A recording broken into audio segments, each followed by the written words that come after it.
Passion Nature, avec la Fédération régionale des chasseurs des Hauts-de-France.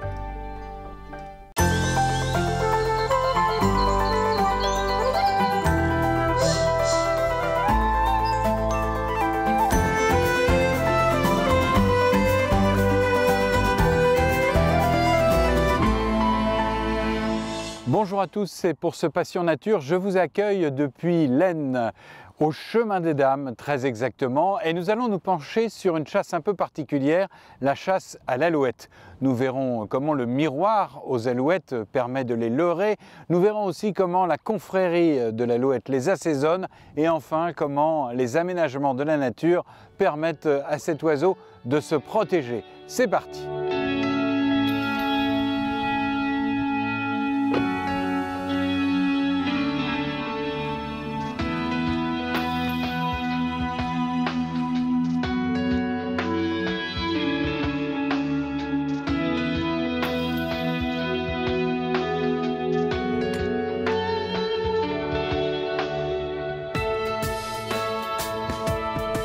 On profite de ce moment de la saison parce qu'il est très court et en plus il est très limité dans le temps de journée de chasse.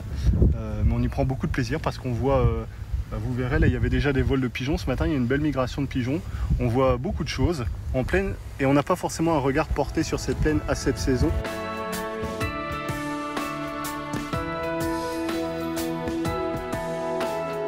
Cet oiseau migrateur migre des pays du Nord vers les pays du nord de l'Afrique, donc nord de l'Europe vers nord de l'Afrique, du environ 10 octobre au 10 novembre. Vous avez 80% de la migration qui se fait sur 20% du temps. Donc dans ce mois de migration, il y a à peu près 2-3 jours où là il y a un très gros passage. 80% de la migration se fait à ce moment-là, donc il faut être attentif et puis être présent au bon moment si on a l'occasion.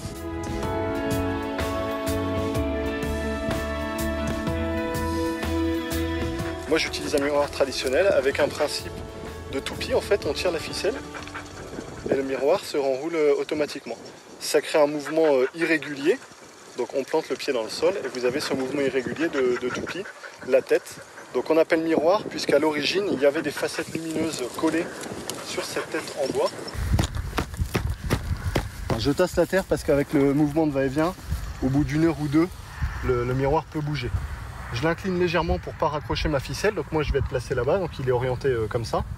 Dans une zone à peu près dégagée, donc là on est dans il y a un petit semis d'engrais vert, donc il faut qu'il soit quand même vu des alouettes. Et puis je me suis mis à proximité d'un semis de blé, parce que si jamais les alouettes tombent, je vais plutôt tirer vers la droite, parce que la migration se fait du nord vers le sud, mais elles viennent plutôt de la droite. Donc elles vont arriver là, j'aurai plus de facilité pour les retrouver dans le blé. Qu'est-ce qui fait que l'alouette est attirée par ce miroir ? Alors, on n'a pas de certitude. Peut-être quand vous voyez les fées là, qui tournent, soit elles pensent, on imagine un autre congénère, ou alors un petit rapace. Et elles viennent par curiosité. Vous faites partie de la confrérie de l'alouette, ça consiste en quoi ? Eh ben, c'est une confrérie de passionnés en fait, de cet oiseau, donc de sa chasse initialement, mais également de tout ce qui tourne autour de l'alouette, donc de ses traditions culinaires. On aura l'occasion d'en parler au déjeuner, les ouvrages, les peintures, l'art qui tourne autour de l'alouette. Ah, voilà, là il y en a une là. Là celle-là elle vient bien, voilà. Là on peut la tirer. Apporte. Apporte. Oui. Oui.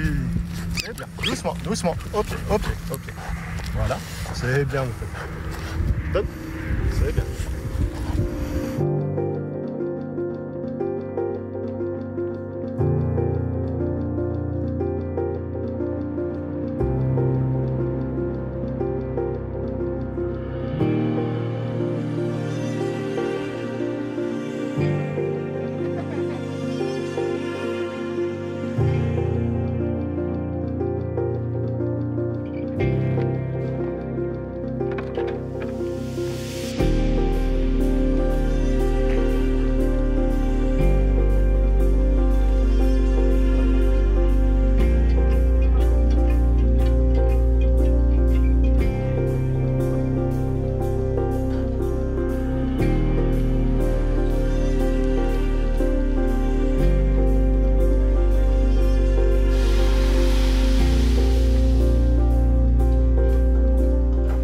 Après les garçons, on va mettre ça au four. Il vous en reste combien à faire? Celle-là, Léandre? Frédéric, c'est avant tout une affaire de famille, en fait, la cuisson de l'alouette. L'après de l'alouette. L'avant, le pendant et l'après, oui, c'est une histoire de famille. Avant, on surveille la migration. Il y a plusieurs endroits en France où ça compte. On surveille le ciel. Quand les palombes arrivent, quand les grives arrivent, les alouettes arrivent aussi. Les garçons les surveillent aussi. Et là, on est sur la table, il y a plusieurs façons de faire l'alouette. Il y a plusieurs façons. Là, celle-ci, on les a prises entières. Donc, on les a plumées. Les garçons les ont plumées. Et on va les manger donc entières. Là, on les a bardées de lard. On appelle ça des alouettes en sarcophage. Elles sont dans une pomme de terre, dans une purée de pommes de terre. Et on va les repasser au four pour les réchauffer. C'est important de partager ça avec la famille? C'est important de partager ça, bien sûr. La chasse et la cuisson après, on leur montre que la chasse, c'est pas que prélever des animaux, c'est aussi les observer, y aller et ensuite les préparer et les déguster tous ensemble. Qu'est-ce que c'est le goût de l'alouette, si on devait le résumer? C'est un goût très très prononcé, c'est assez fort. C'est un petit oiseau mais qui a un goût très très prononcé et très particulier qu'on retrouve pas ailleurs, un peu dans la grive. Pourquoi vous aimez cet oiseau? Peut-être en dehors de son propre goût. C'est un oiseau méconnu. Moi, j'ai appris à le connaître quand j'avais leur âge et le mode de chasse m'a passionné. Il est assez ludique. Quand on est enfant, on s'y intéresse. Souvent, c'est en plaine, il fait beau, on voit beaucoup d'oiseaux parce que c'est la migration. Et j'ai été passionné par ça enfant et c'est resté. Et donc là, la suite, c'est quoi? La suite, on va mettre ça au four. Nicolas, il nous a fait une petite terrine d'alouette. Ah oui. On va déguster en entrée. Il manquera que le dessert. Ce ne sera pas de l'alouette. Allons-y alors.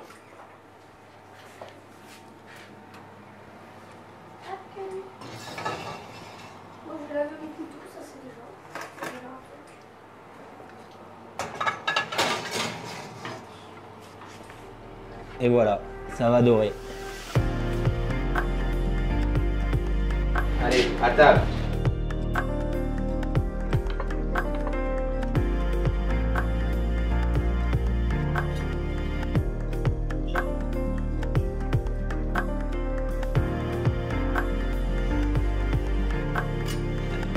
C'est votre père qui vous a appris aussi? C'est notre père qui nous a initié à ça. Enfin, initié, il a découvert cette chasse-là, il nous l'a fait découvrir et nous, on a vraiment été passionnés par ça.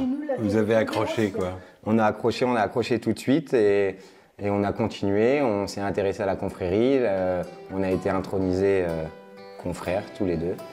Et on dit quoi, confrère de l'alouette? C'est ça.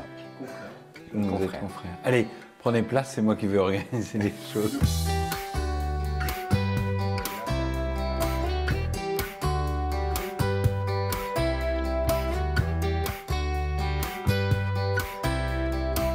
De l'assiette au champ, nous sommes toujours dans l'Aisne et on va se faire expliquer comment agriculteurs et chasseurs travaillent ensemble pour proposer au gibier à la fois le gîte et le couvert. Et pour rentrer dans le détail, eh bien, on va rejoindre tout de suite Nelly au milieu de ce champ dont vous allez un peu nous faire la lecture. Nelly, ce que je remarque ici tout de suite, c'est qu'il y a un grand champ avec des herbes et des cultures, et puis là, il y a une coupure, et cette coupure est très importante. On a différents types d'aménagements qui existent. On a ces bandes intercalaires, comme vous pouvez le voir, qui sont placées entre deux cultures, qui font une petite largeur, mais une grande longueur. Le but, c'est de vraiment créer de la biodiversité entre les cultures et de pouvoir apporter entre chaque culture un mélange de fleurs, de graminées différentes que ce que l'on trouve dans les cultures. Là, c'est le garde-manger, et là, c'est la planque. C'est le garde-manger et la planque pendant l'hiver, et là, ça peut être aussi la planque pendant l'hiver. Mon rôle, c'est de rentrer en contact avec l'agriculteur, de leur proposer différents types d'aménagements, donc principalement 3 types d'aménagements, ces bandes intercalaires qui peuvent être annuelles ou biannuelles, des bandes de miscanthus qui ont une durée beaucoup plus importante qu'on ira voir après, et également la plantation de haies. Alors vous pouvez nous choisir une plante et puis vous nous montrer un petit peu quel est son rôle, etc. Celle-là est magnifique par exemple, elle a un rôle particulier ou pas? C'est de la bourrache.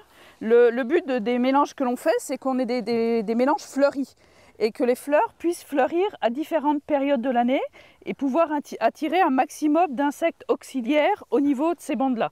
L'insecte auxiliaire va avoir un intérêt pour l'agriculteur pour limiter les insectes ravageurs sur leur culture, et les insectes peuvent être également une source de nourriture pour la faune sauvage. On a des tournesols, on a des aménagements également avec de la facélie, on a différentes compositions. En fait, on a travaillé avec une entomologue qui nous a aidé à choisir la composition de nos aménagements pour les rendre vraiment favorables aux insectes auxiliaires. C'est vrai que chez cet agriculteur-là, ça serait plus simple pour lui de faire une seule parcelle de 50-100 hectares que de faire plusieurs petites parcelles entrecoupées de cultures intermédiaires. Mais c'est quelqu'un qui est très sensible à l'environnement, quelqu'un qui est passionné par la biodiversité, et il y retrouve aussi son intérêt de remettre des bandes intercalaires sur ces parcelles. Alors vous parlez de biodiversité, qu'est-ce qu'on risque de trouver là-bas? Donc là, on a du miscanthus et des bandes intercalaires également, fleuries, avec la même composition que nous venons de voir. On voit aussi les différentes strates. L'importance, Nelly, c'est donc bien d'avoir différentes plantes avec des floraisons différentes, des tailles différentes, pour avoir, vous parliez tout à l'heure de biodiversité, pour avoir toutes sortes d'animaux. Qu'est-ce qu'il y a comme faune alors donc, ici? L'important, c'est bien d'avoir des biotopes différents pour avoir une faune différente. Donc on peut avoir ici du grand gibier, principalement du chevreuil, un petit peu de sanglier, mais ce n'est pas forcément l'espèce que l'on souhaite développer le plus. Et après, en petit gibier, on a de la perdrix grise, du faisan commun et du lièvre.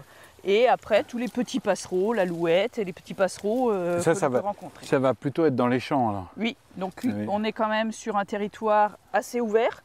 Donc on accueille plutôt la petite faune sauvage de plaine, donc lièvre, perdrix, faisan. Ça veut dire qu'on a choisi aussi des graminées pour que bien le couvert soit présent? La perdrix grise est un oiseau granivore qui se nourrit exclusivement de graines à l'état adulte. Donc le but, c'est de pouvoir lui offrir une alimentation riche, disponible en quantité suffisante pour pouvoir qu'elle puisse passer l'hiver correctement. Donc ces aménagements vont servir d'abri l'hiver, vont lui servir également d'endroit où elle va pouvoir se nourrir, et au printemps des lieux aussi de nidification. Et l'alouette, c'est la même chose? C'est la même chose pour l'alouette. C'est le même régime alimentaire, perdrix et alouette? C'est également un oiseau granivore, et tous ces aménagements-là sont très riches en graines, on peut le voir devant nous, et donc l'alouette va venir se nourrir dans ces aménagements-là. Merci Nelly pour toutes ces explications précises. Pour ma part, je vais voir si le miscanthus permet aussi d'abriter les journalistes. En tous les cas, on espère beaucoup vous avoir appris plein de trucs dans cette émission. On remercie aussi Boris Nicolas de l'avoir tourné et réalisé. Allez, on va voir si ça fonctionne. Ouh là là, c'est dense là quand même, hein.